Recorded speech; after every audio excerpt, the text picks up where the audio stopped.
ગુજરાતની ભાજપ સરકાર ખેડૂતોની આવક બમણી કરવા માટે અનેક હિતકારી નિર્ણયો લઈ રહી છે। ખેડૂતને આત્મનિર્ભર કરવા માટે ગુજરાત સરકાર દ્વારા ખેડૂતલક્ષી અનેક યોજનાઓ અમલમાં છે, જેનાથી ખેડૂતો આત્મનિર્ભર બની બમણી આવક મેળવી શકે। માટે ગુજરાત સરકારના કૃષિ વિભાગ દ્વારા આજરોજ નાહિયેર હઠીલા હનુમાનજી મંદિરના પાટાંગણમાં ધારાસભ્ય ડી.કે. સ્વામી હસ્તે 108 જેટલા ખેડૂતોને કલ્ટિવેટર તેમજ પ્લાવ સહિતના સાધનો આપવામાં આવ્યા હતા, જેમાં સરકારે ખેડૂતોને 21.43 લાખની સબસિડી આપી હતી। ધારાસભ્ય ડી.કે. સ્વામીના હસ્તે ખેડૂતોને સબસિડીના મંજૂરી પત્રો આપ્યા હતા। આ પ્રસંગે આમોદ તાલુકાના ભાજપ મહામંત્રી ડોક્ટર પ્રવીણસિંહ રાઉલજી, દીપક ચૌહાણ, નાહિયેર ગામના આગેવાન મધુસૂદન પટેલ, જિલ્લા ભાજપના ખેડૂત આગેવાન અશોક પટેલ, મદદનીશ ખેતી નિયામક કુલદીપસિંહ વાળા, વિસ્તરણ અધિકારી ધવલસિંહ રાજ, ગ્રામ સેવકો સહિત લાભાર્થી ખેડૂતો મોટી સંખ્યામાં હાજર રહ્યા હતા। ગુજરાત સરકારના કૃષિ વિભાગ દ્વારા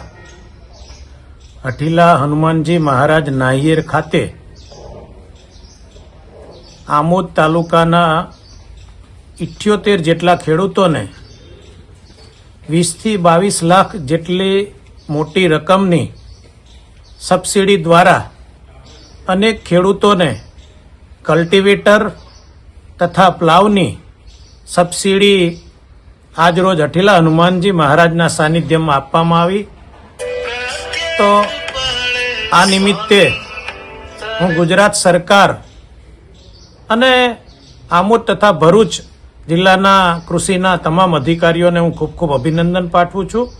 વિશેષમાં આવા ને આવા કામો આ વિસ્તારમાં થાય અને મોદી સાહેબનું જે સપનું છે એ સાકાર થાય એવી અભ્યર્થના અને ખેડૂતો ખૂબ આગળ વધે એવી ભગવાનના ચરણોમાં પ્રાર્થના।